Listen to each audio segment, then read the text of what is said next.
Well, we're in the middle of the dog days of the offseason of NFL football, or just football in general. And so we just thought, what is our all-time favorite heartwarming football stories? There's a bunch of good ones out there. Yeah, I think the first one that always comes to my mind when I think of those heartwarming stories has to go to Kurt Warner. I've always been a huge fan of how he played. I thought he got underrated throughout his entire career.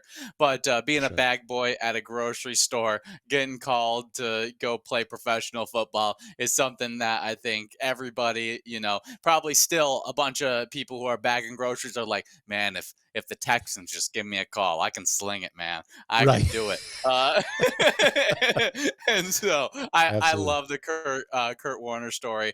Plus, he just went on to be an underrated quarterback for so long. He was with the Rams, underrated there. He's even underrated when he was with the Giants as well, when he got replaced there. And then obviously actually had a little bit of an extended career with the Cardinals and played some really, really nice ball with them.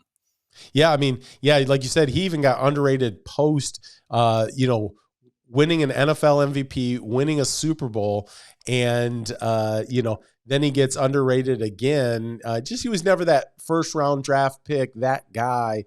And so, but when he comes into the Cardinals, like you said, as a backup there, behind Matt Leinart, and then finally gets that starting job and takes the lowly at that time Arizona Cardinals, all the way to a Super Bowl, and really one final miraculous drive by the Steelers when, Roethlisberger puts it up into the corner of the end zone, and, Moss brings that, Santana Moss brings that catch down, an amazing, one of the great Super Bowl moments, but that, robs him from a second Super Bowl championship for Kurt Warner. But great story. Another one that I've always liked, this is from my childhood, so this will make me an old head by just, putting this one out there. But Rocky Bleier, being a wounded Vietnam vet, coming back and, earning a spot on the Pittsburgh Steelers roster, and then being the fullback in that famous 1970s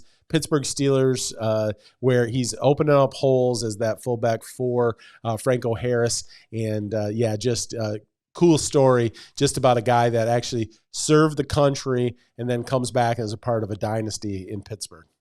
Oh yeah, that's super super cool. I mean, just one of those really awe-inspiring stories. I think another underrated story that just is about being underrated, and that's the Drew Brees story, where he was just constantly underrated throughout his entire career. Was able to overcome being underrated for so long.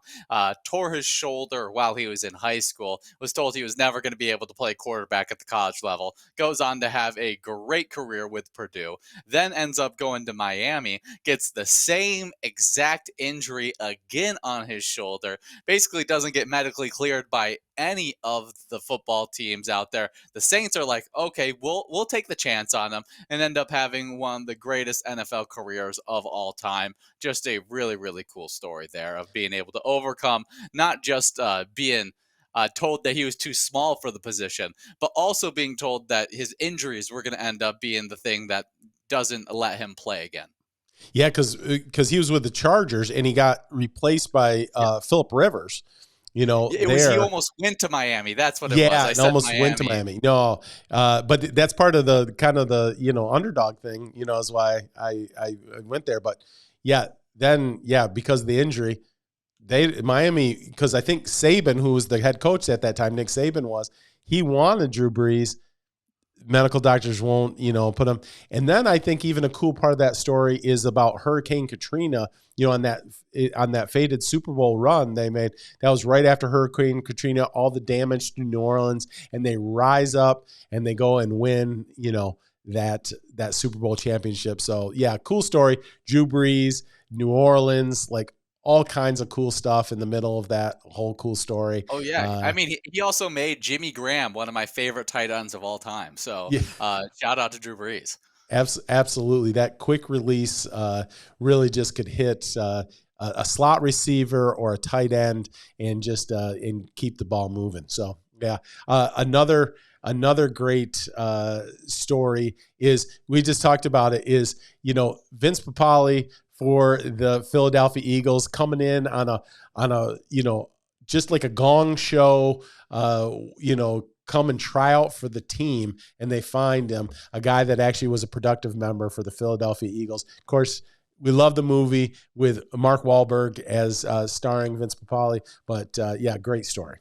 Yeah, I love to believe that that's the story and not that he was like some excellent track athlete and just like a really excellent athlete in general that got a shot at the NFL kind of thing. I Yeah. like thinking that he was just a bartender in Philly that was just out there, just like, I can do it. And then all of his buddies were like, yeah, he's the best athlete I know. He can go do this. And Vince Papale goes and ends up, you know, being a crazy NFL, having a crazy NFL moment. Obviously, his career wasn't anything too crazy, but Right. I do think it's just kind of one of those really impressive stories of being just like not a part of professional sports at the time and then just becoming one of those guys that ends up working out.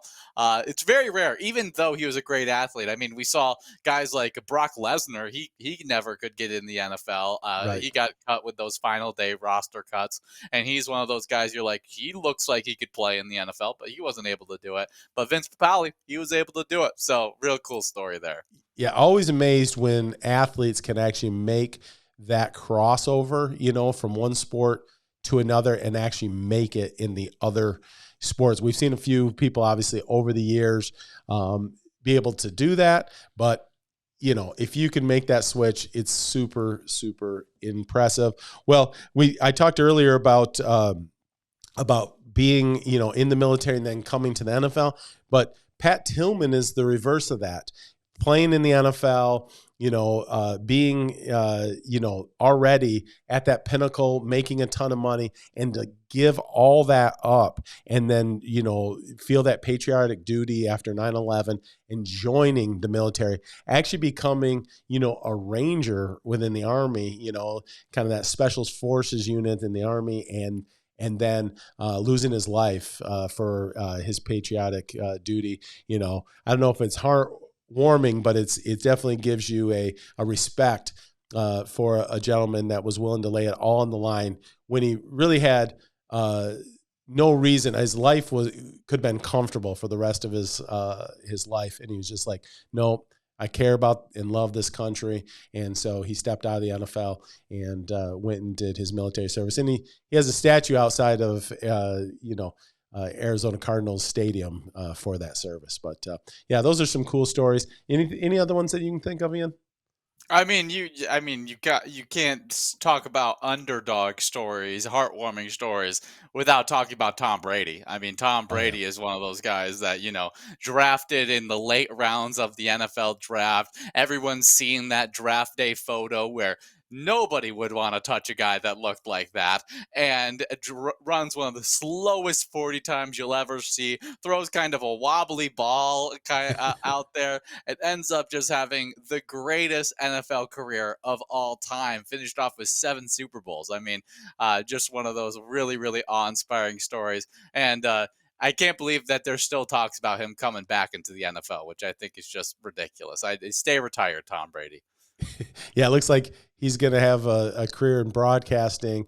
And some people question whether he's going to be able to do that well. First off, that man seems to always to be determined whatever he's going to do to be excellent at it. Those guys that are the GOAT type of guys, they have a mentality that I expect him to do well. And he's so knowledgeable about the game. And so, yeah, I think his days on the gridiron are done, but talking about the gridiron and giving us insight into that, into the way he thinks about the game as we watch a game, I think it will be super fun to see. And so, yeah, but yeah, all the way from, a lot of unknowns and maybe never really were superstars in the NFL, but they're just heartwarming that they got there, to the GOAT of the game. There's a ton, and there's so many that we didn't even mention or we don't even know, but heartwarming stories of football and just the grit and how that can translate into amazing stuff in life. So